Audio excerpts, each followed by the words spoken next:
Yo, what's going on, guys? Welcome back to the channel. So today we're going to be showing off the new King's Court cards. We're talking about the King, the Jack, as well as the Queen and Joker archetype. It's basically like a fan favorite, and it's really cool that we're finally getting them. And if you guys are excited about it, drop a like on this video. We're about to see a Egyptian god maybe come out, because that's kind of how they like to play in the anime. But basically, is the archetype any good? Like, when you first glance at the cards, their core cards are just basically just free fodder for more so the extra deck. They do happen to have a fusion, there's even a link monster, but primarily I would say the deck is oriented around about spamming monsters. It doesn't open up with a bunch of negates, although you can technically kind of have 2 negates in the deck on average turn 1, and it comes with Pleiades as well as like another rank 4 that you decide to go ahead and make.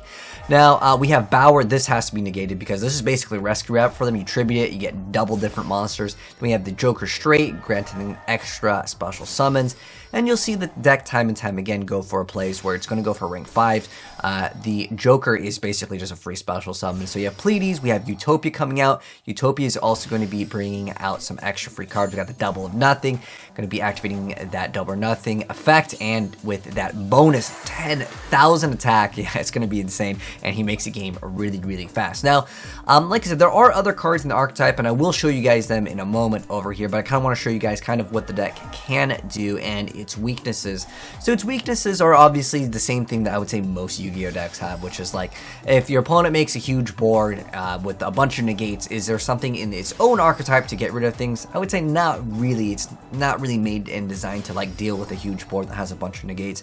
Although most of the monsters are like kind of meh, like as in like you can get your monster effects negated. You might have some other follow-up plays, which you guys will see in a moment here, but primarily the monsters aren't really the highlight, other than the cards just being able to spam out more monsters and basically using your graveyard kind of like an extra hand, as they'll have some effects where you can like banish to draw cards or banish to re-add cards. That's kind of what the deck wants to do. But now he's got the at arrival super boss monster over here, and we've basically just set up a little defensive perimeter so we could maybe use that Winged Dragon of Ra sphere mode, because I would say it is really good in this deck, because again, it doesn't really deal with like insane boards very fast. You would have to play like lightning storms as well. That would be something that you kind of need in the deck, because again, on its own, they're not like immune to everything.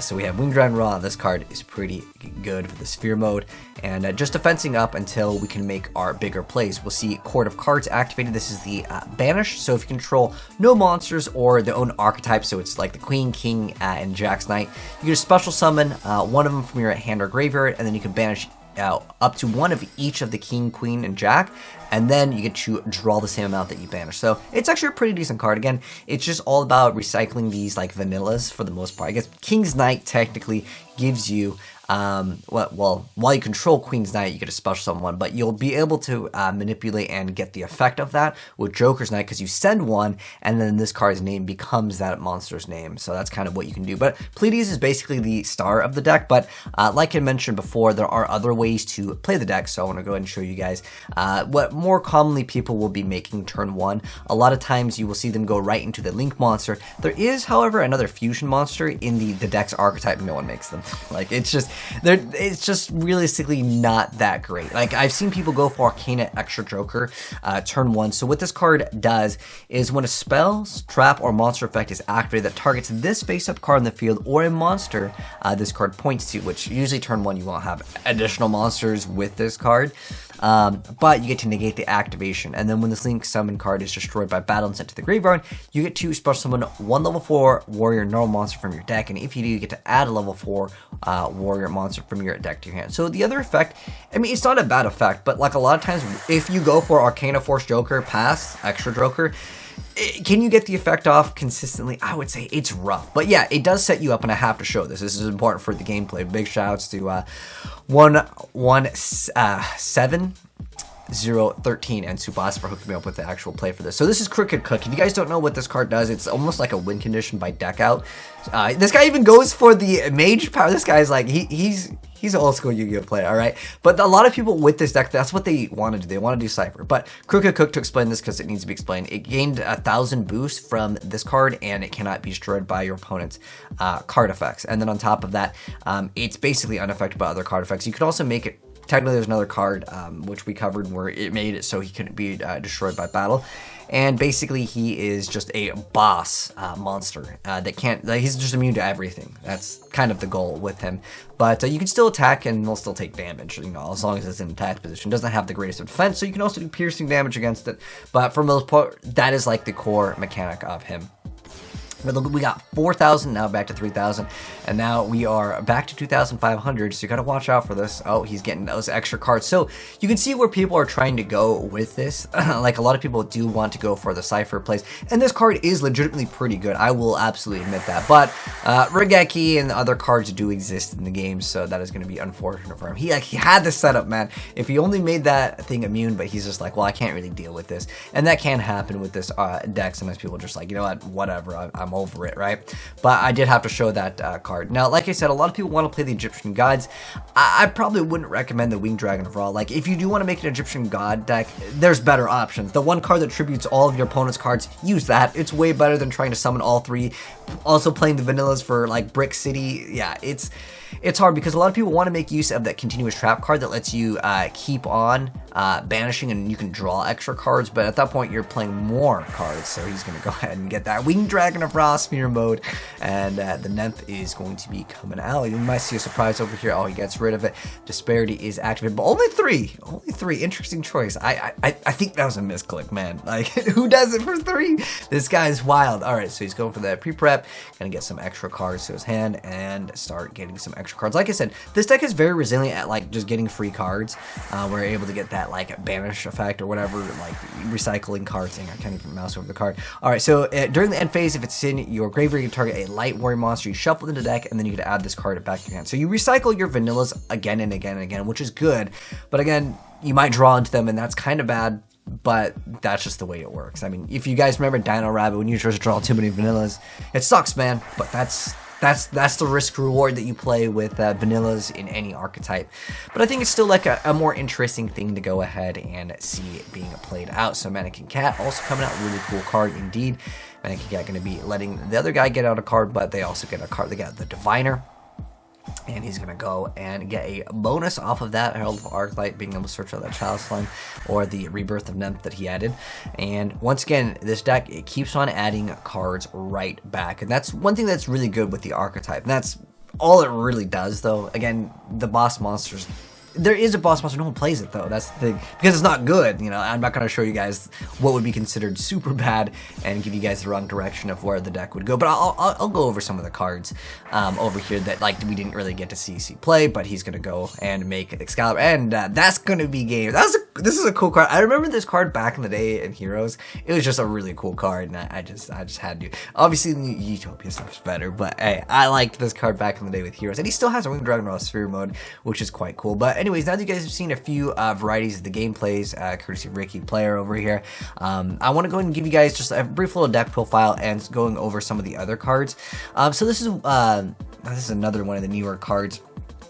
But there is one card I did want to go over in particular that we did not get to see. It is called the Arcana Triumph Joker. No one really plays it and like gets it out and gets like a win condition on it because it's not a quick effect. This is the problem with the deck, and that's why Pleiades is going to be consistently like way better in terms of like a boss monster for the archetype. But if this card's in your hand or graveyard, you need to send a queens, kings, and jacks from your hand or face up on the face up monsters into the graveyard. You special summon and gains 500 attack times the combined number of cards in both players' hands. So you could potentially go off with it, but it's a question mark attack. Sometimes it's only like 1,500 after you've used 3 cards, right, to go for it.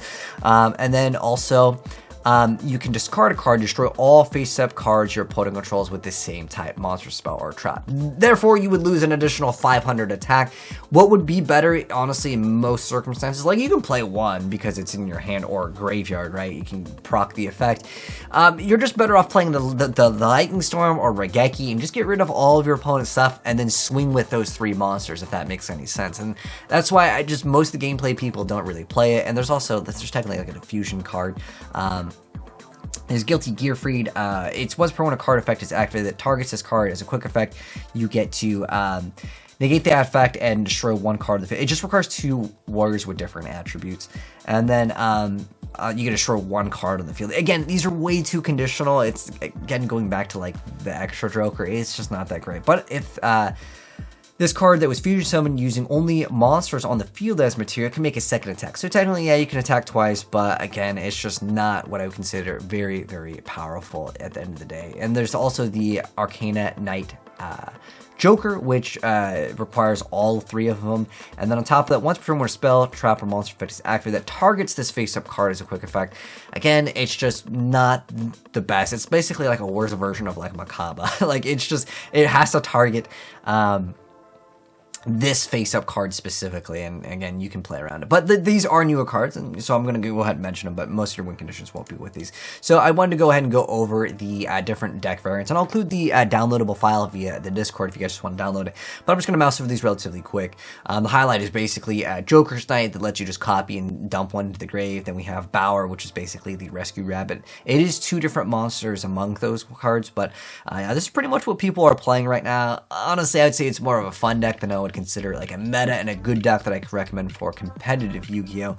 But I would still say like Cypher the Sky Dragon like is pretty good if you can get him out. That's like the problem with it, is it doesn't consistently come out. This guy was playing more of the raw, which you guys can see, but for the most part I would say that Cypher is probably your go-to. This one, yeah, it's hype because, you know, Winged Dragon Raw Sphere Mode, it helps out against, you know, sometimes when your opponent opens up with one of those boards that's like break my board, and the archetype doesn't do it, you know, like on its own realistically, consistently, because I mean they're just vanillas, and this only brings out another Jack's Knight, which is just not going to be the most powerful monster. I mean, it's a level 5 with 1900 attack, so it's just outdated at the end of the day, in my personal opinion. But obviously, maybe with time we could get more support for them. Hopefully they will get more support. But big shout outs to all those players for the gameplay, as well as all of their deck variants. I'll mouse over it one more time for the extra deck. But anyways, if you guys enjoyed the video, drop a like on it. Let me know your thoughts on this archetype down below. I'm hoping we get more support, because as right now,